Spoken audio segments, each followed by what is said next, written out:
Hello, this is Sorvesteon coming to you from Naval Action, and in this video I'm taking a look at the St. Pavel. Now the St. Pavel is currently the only second rate in the game. She's Russian, she's very beautiful looking, and she's got quite a bit of firepower. A lot more than a Bologna or a third rate. Definitely not as much as a Santismo or a Victory.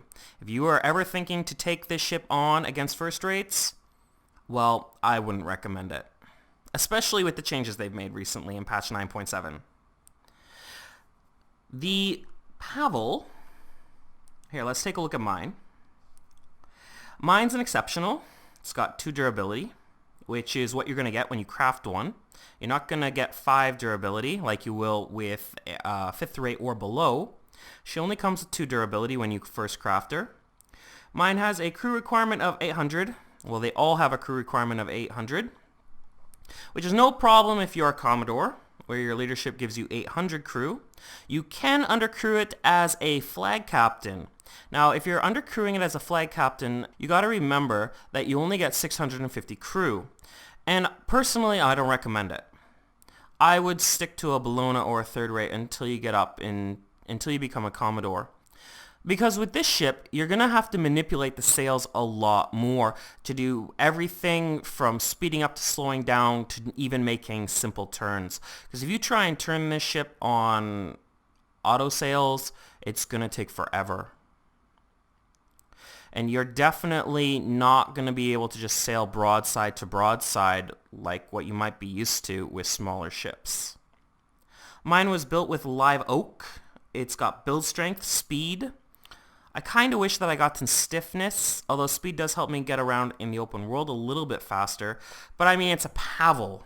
It's a second rate. It's not supposed to be fast. Let's take a quick look at my upgrades. I've got a reload speed build here, so improved magazine access, extra hammocks, rum rations, powder monkeys, and I've got an extra pump and I've got extra planking on there since leaking is definitely more of a thing than it used to be since patch 9.7. I've put medium cannons on mine and a carronade because that's the only thing I can put on the back. Now, where the Pavel really gets its firepower from is the fact that it can put or it can hold 42 pounders and 24 pounders. So with the third rate in the Bologna, the biggest cannon that they can fit is actually a 24 pound cannon, and that's on the lower deck. On the middle deck, they're only able to fit 18 pounders. So it's not really the amount of cannons that the Pavel has, since it only gets about 4 more than a third rate per side. It's the size of the cannons, you know, basically carrying cannons that are almost twice the size of what third rate can sport on her lower deck and, you know, larger cannons on her middle deck. You know, this is where the firepower of the Pavel comes from, you know, these bigger guns. So her maximum speed is 10.5 knots.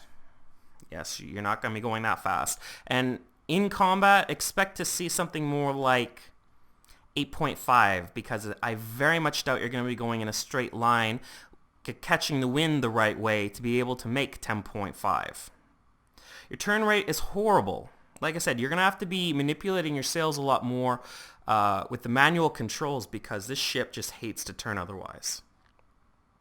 Side structure, because of the extra planking, build strength, and all the other stuff that I mentioned, I've got quite a bit. Definitely nowhere near a first rate, but a lot more than what you're getting with the third rates. Bow and stern, yeah. And I've got a 860 crew because of my extra hammocks.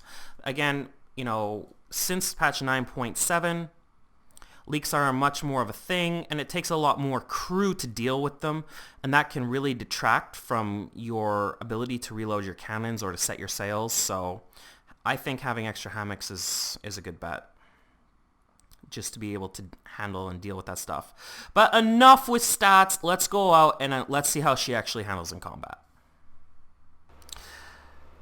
Okay, so here I am in a Commodore mission. I thought I would give you something appropriate to the level of this ship. And I'm fighting 2 Constitutions.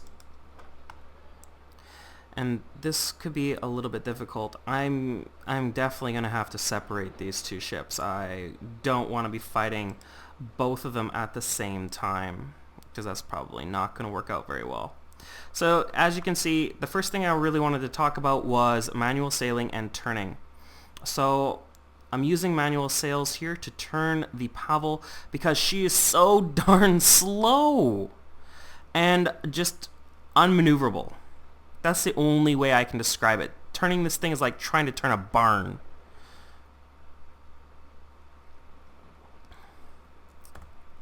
So if you want to try and turn this ship, you have to use manual sails. It's just an absolute necessity. You cannot fight this ship and not know how to manual sail. You will die. The reason I say that is because look at this. Here, I'm on skipper auto right now, and I'm going to turn my ship to port. Look at how slow it turns. Oh my gosh, it's horrible. It turns so slow. If I try and turn it to the starboard, the same thing. Look at that. It just turns so slowly. And it's just really not ideal. Whereas if I use manual sails, so I'm going with the wind here. Alright, let's use this way, yeah. So if I use manual sails and I try and turn, here, the ship turns so much faster. Like, it really does. Well, it doesn't turn on a dime, but it turns a lot faster than a barn. Okay, I'm gonna go back over, because what I'm actually trying to do is I'm actually trying to get Ben Lafitte to come up beside me. Now, if I can get Ben Lafitte to come up beside me, then I can go broadside to broadside against one Constitution, and that is far more favorable. These ships are way more maneuverable than this Pavel is. And unfortunately, if you're in PvP and you're facing off against smaller ships, they are going to be able to stern camp you fairly easily.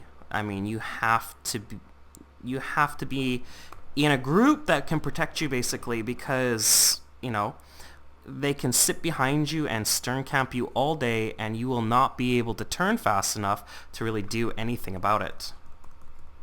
Alright, so he's coming up along my side. I'm going to try and cut my sails. Try and see if I can get him to come up. Yep. Okay. Try and turn into him a little bit more. Try and keep that other Constitution behind me.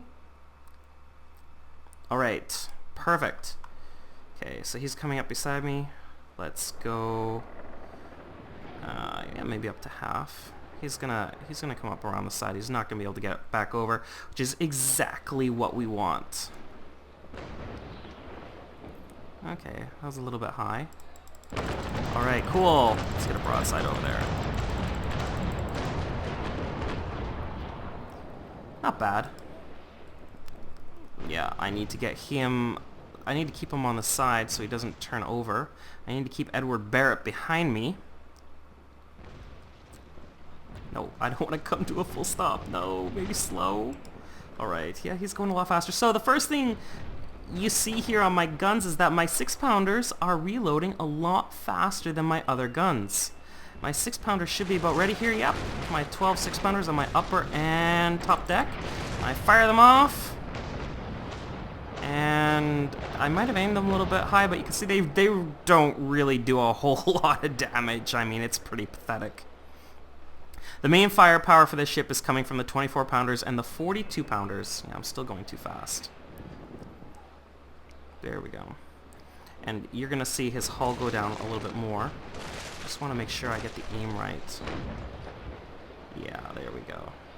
That's what I'm talking about.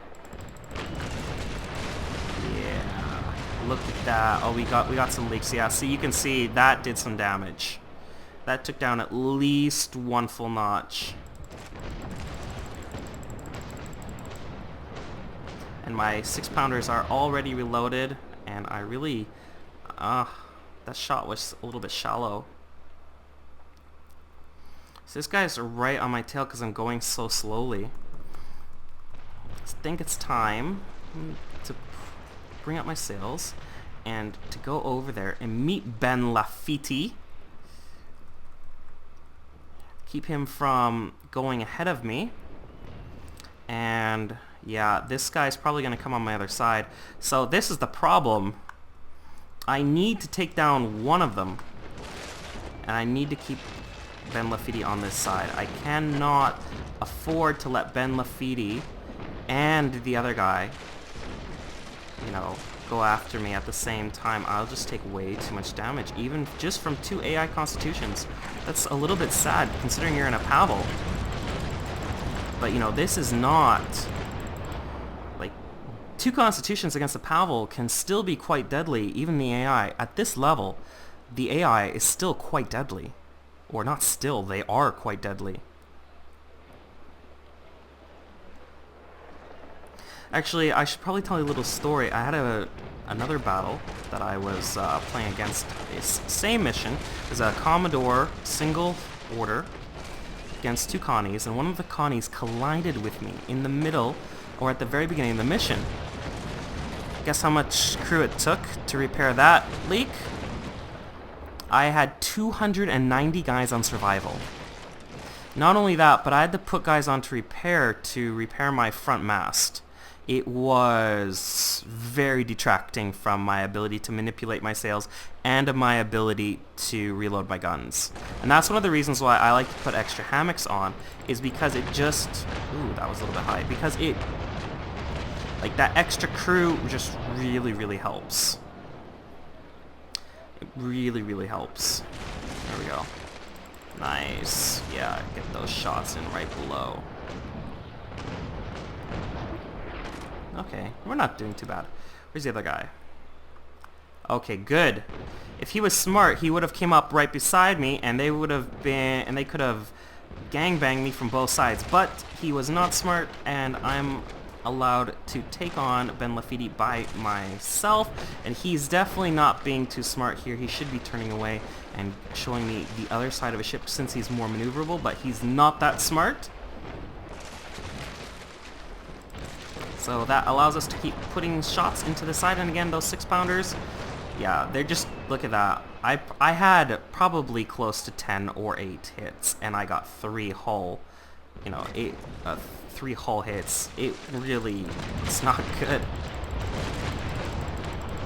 Those 6-pounders really don't do that much damage. They're kind of just there for show. I mean, it looks like the Pavel has lots of guns, but really it's just the 42-pounders on her lower deck and the 14 24-pounders on her upper deck that are really doing the vast majority of the damage. And this is, yeah.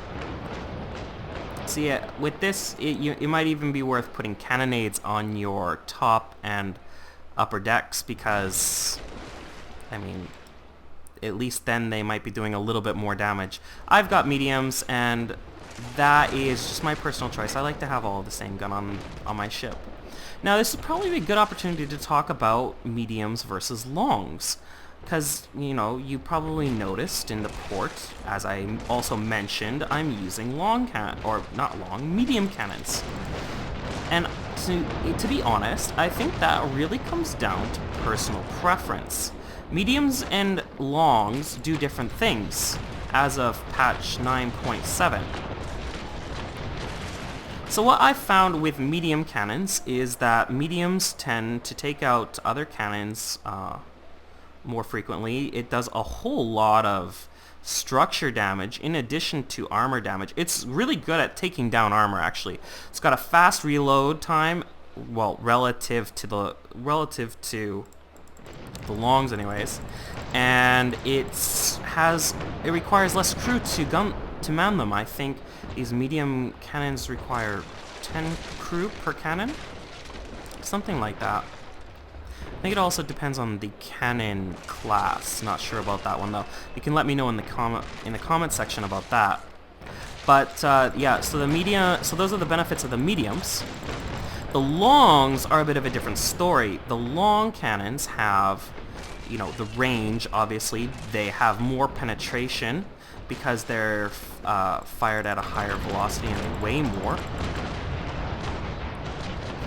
The longs also have better accuracy. And, well, they're good for causing leaks, I should say. Okay, this guy's about finished. He's gonna sink. I could probably put one more broadside into him just to make sure. And I've already taken quite a bit of damage on this side. Where's the other guy? He's behind me. Alright, yeah, he's sinking. Okay, so he's not an issue. Just put one more. Yeah. And let's get out of here, because I don't need to keep taking shots on this side. Alright. There we go. So manual sailing, of course, because that is the fastest way to turn the ship. And we're going to come over, and we're going to try and keep that other guy on this good side so that I don't have to possibly risk sinking because I'm getting hit on this other side. All right. Excellent, excellent. Things are going just as I planned. All right, anyways, back to longs.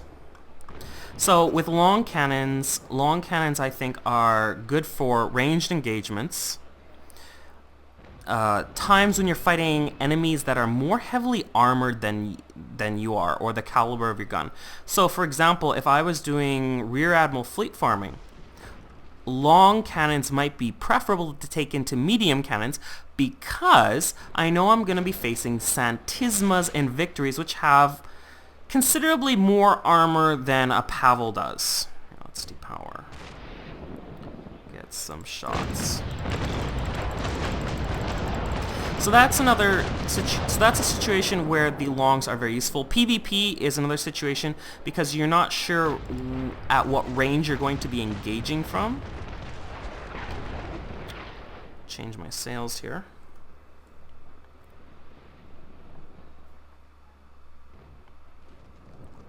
And like I said, you know, they're very good at causing leaks.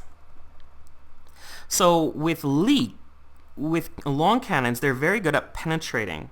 They're very consistent, and if you aim very close to the waterline and you time it right, like you get your shots in just as, you know, in the swell of the wave, you can... Oh, I need to change my rudder to the other side because I'm going in reverse. You can cause a lot of leaks under the waterline, and when that ship, you know, or when the water comes back up against that part of the hull, then the ship that you hit is going to start taking on water. If you cause enough leaks, you can sink a ship long before you actually have to go through all of its armor, and that's quite an advantage. This guy is really outmaneuvering me. Okay, I'm not going to give him the benefit of the doubt. I'm going to go the other way.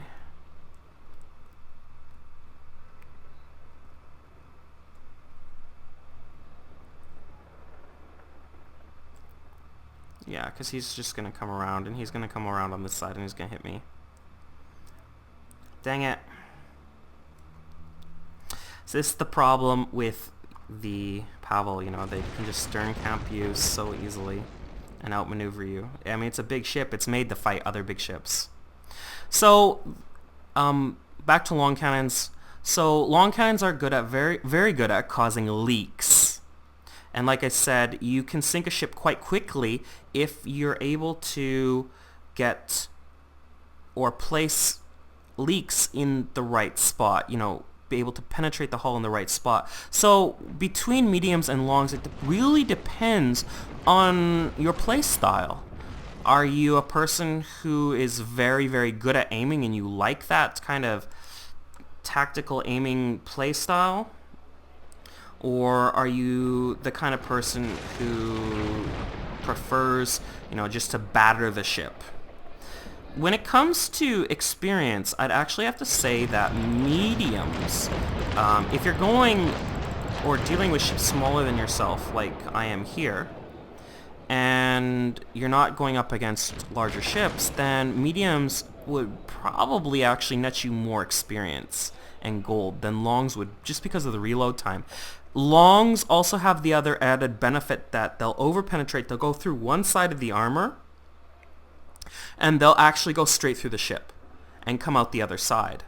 Now, if you've played World of Warships, you know that an overpenetration doesn't do as much damage as a full penetration, and that's where the mediums kind of come in, or kind of, come into play.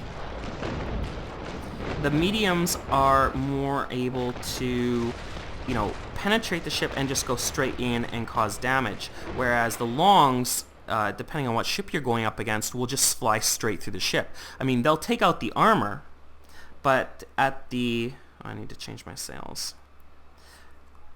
But at the cost of, doing less internal damage to the ship. So you'll take down the armor, but the ship won't sink as fast.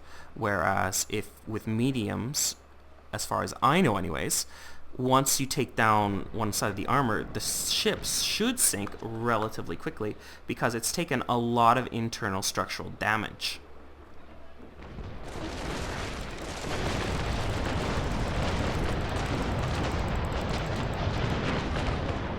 And even still, even with the mediums against, a fourth rate, I'm still able to do quite a bit of, to do quite a bit of damage, and they're still going through even a Constitution's hull. And if you've played a Constitution, or fought against a Constitution, you know that a Constitution does not have a thin hull at all. She's quite a beefy ship.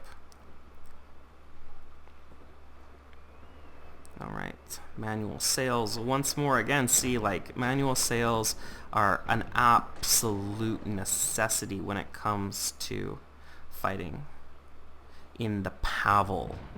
This beautiful, gigantic second rate that turns like a barn and moves like a barn. Holy crow, is this ship slow. I mean, mind you, I do have extra planking on, and something... the guns do have something to do with it, because the guns are quite heavy, especially those 42-pounders. So she probably would be a lot faster if I didn't have quite so many guns, or large guns on, and I didn't have extra planking and build strength, or, live oak. But, in battle, I prefer my ship to be strong as opposed to fast. At least when it comes to, these DPS kind of monsters. See, and he just keeps out-turning me. This is very incredible. And I think I made that shot a little too shallow.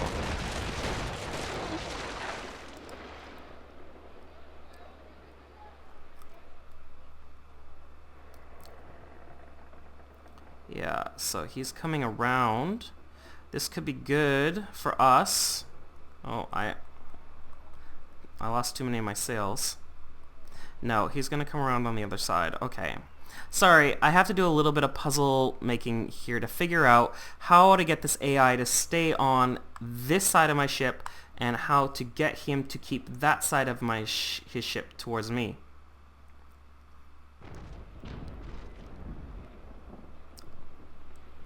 Or... See, okay, so this is, one of the flaws or one of the big problems that I find with the Pavel. It's so big, it's so slow that you really do need to be able to turn it. If you're not good at manual sailing, then you are absolutely going to hate the ship.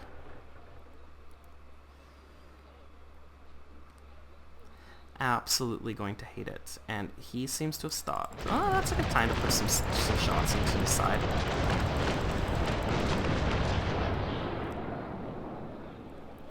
So what I hope I can do here, depending on my ship, and I'm probably not going to be able to do it because he's moving too quickly, is it would be nice if I could keep turning with him and at least keep this side of my ship to him. Yeah. There's so much going on though with the sails. You have to pay attention to your rudder, you have to pay attention to your speed, and of course I'm also commenting while I'm fighting, so it's not that easy. I'm trying to think of what to say as opposed to how to fight my ship. So it's very, very difficult to do that and fight, smaller ships and a larger ship at the same time, as you can no doubt tell. And to be honest, I am not going to let him come around. I'm going to make him follow me, because I am tired of playing Ring Around the Rosie. So I'm going to straighten out, and I'm going to go full sail. And he's going to wind up way behind me, and he's going to have to come over, and that should hopefully give me some more advantageous positioning, to choose the side that I want to engage on. Obviously, with a player, this is going to be even more difficult. But then again, I really don't see very many one-on-ones in Naval Action, if ever. Maybe in the duel system. And when it comes to these big ships, it's almost always group engagements. Either it's one on many, or it's many on one, or it's many on many. But it's never one on one. Let's see here. What do I got? A little bit low.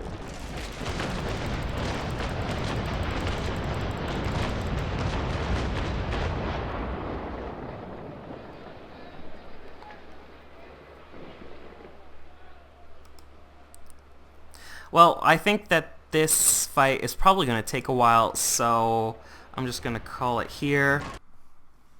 Alright, so the battle's over, and well, I took a bit of a beating. But overall, 944 experience and 64,000 gold, so that's not bad for a Pavel facing up against 2 Constitutions. We might have gotten a little bit more if it had been, let's say, a Pavel up against another Pavel. But, that's definitely nothing to complain about. And one of the nice things about the Pavel is, having those larger cannons and having a little bit more of them. She's going to do a lot more damage, and you're going to be making a lot more experience and gold with the Pavel than you would in a third rate or a Bologna. Alright, so those are my impressions of the St. Pavel.